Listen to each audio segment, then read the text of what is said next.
Hello, today I want to talk with you about the experiment. It started in year 2016. I had the idea about amino acids, how they might how they might influence society, such as obesity and other problems, and how to cure with logic, with amino acids and logic, the some of the most disturbing problems of society. our our illnesses and how amino acids might be underrated in society. And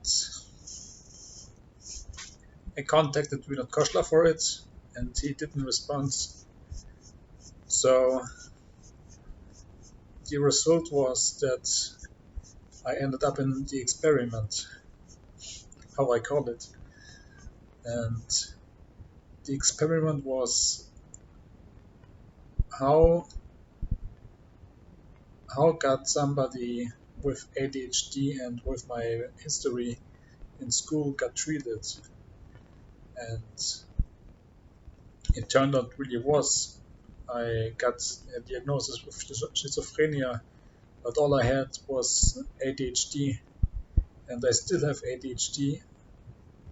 Like, despite I made neurofeedback, neurofeedback almost cures ADHD in some patients, but in my case, it strengthens my concentration and my attention span, but my attention span is quite well, but my concentration is still worse, still not perfect.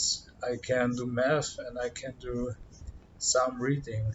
I got some reading comprehension now, and this is because of neurofeedback. And and I meditate, but meditation is not the causal, probably not the causal link for my improvements. And and exactly, I perceive the Twitter on Twitter the information as if I got as if I got the I took them personally. I What I did was I I assumed that many people will read it because what I wrote about society and how amino acids might affect society was quite well. I did a good research, and based on that, I I continued the experiment because he didn't respond. He only responds, "Stop emailing me," and this was a quite unusual um, response of my research because I know that I can do research back on my history because I tried to fund Clinovel, the pharmaceutical firm about melatonin, and I did once a research and it turned out quite well. Florian Hahn told me that I can do research, and this is how I knew that I can do research. And I contacted Vinod Koshla, and we started an experiment. And then I got diagnosed as I got had to go to psychiatry because I was going to be homeless, and my sister thought I was turning insane because I received the information I got from Twitter. And doctors thought this is a psychosis. They may diagnostic me with schizophrenia because I was going to be homeless. This is my assumption, or what I concluded based on several occasions I've met with the doctor. And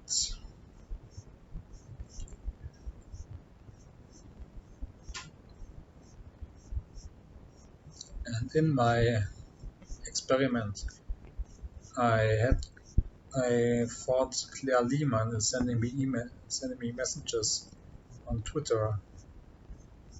It looked like that, or she kind of, it was kind of, they were involved in the experiment, as I assumed, especially Claire Lehman and, for example, Nassim Taleb and other intellectuals and entrepreneurs. And we tried a treatment for ADHD. I don't know if they knew that I have ADHD. I didn't knew it on my own until 2017. And later I got the diagnosis as ADHD, and I still got no medication because they told me that they didn't want to give me medication. So I made no feedback. They once prescribed me methylphenidat, and this didn't work out.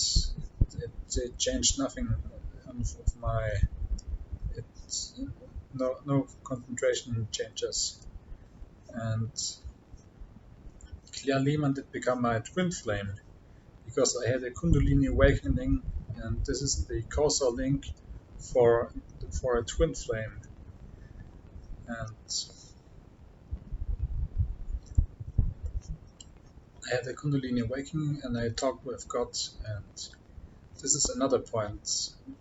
Doctors, when I talk with doctors about the Kundalini awakening happened after my first occasion at psychiatry, my first visit of psychiatry. I had two visits before my Kundalini awakening, and I was psychotic.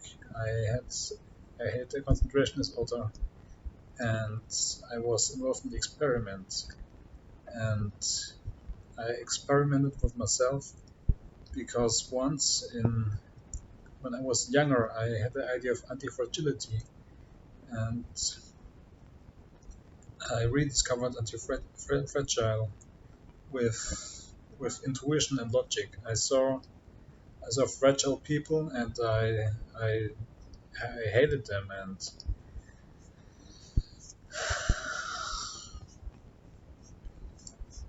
I need ADHD medication, and this is a problem now because the neurofeedback didn't solve the concentration disorder; it's only improved it, and it's hard for me to do math, for example, because I can't concentrate very well.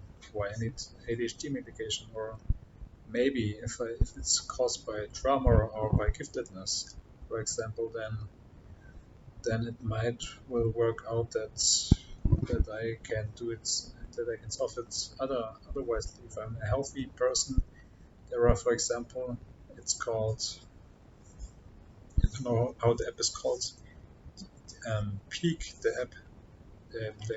They bought it, and exactly it's called Decoder, and this is an app that that has the same effect as taking ADHD medication in healthy proponents.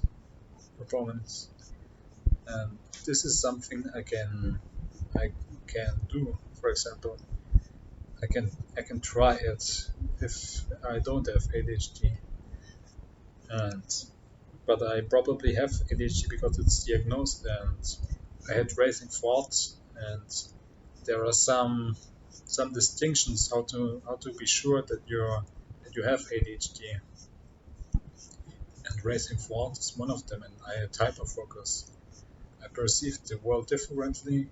One reason why I perceived the world differently was because of my Kundalini awakening, and it did something with me, and I was in hyperfocus, and I perceived the world.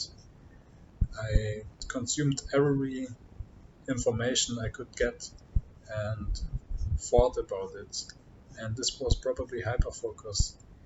The experiment caused hyperfocus, and we possibly assumed that it caused nonlinearities, but it did cause nonlinearities such as hyperfocus. If this is a case of nonlinearity, it's maybe this because the spikes of the attention span, and Claire Lehmann did become my twin flame, and I I contacted her on Twitter and by email and on Instagram, but she didn't respond. And this is one reason why the experiment might be real. And there are other reasons, such as Paul Graham doesn't respond, and Judith Koschler doesn't respond, and Keith Boyce also doesn't respond. And I keep sending them messages, but they don't respond. And this is a reason why the experiment might be real. So we have reasons why the experiment might be real, and I'm not the only participant in the experiment. And this was an introduction of how I perceive the world and about my psychological situation and about the experiment. Thank you.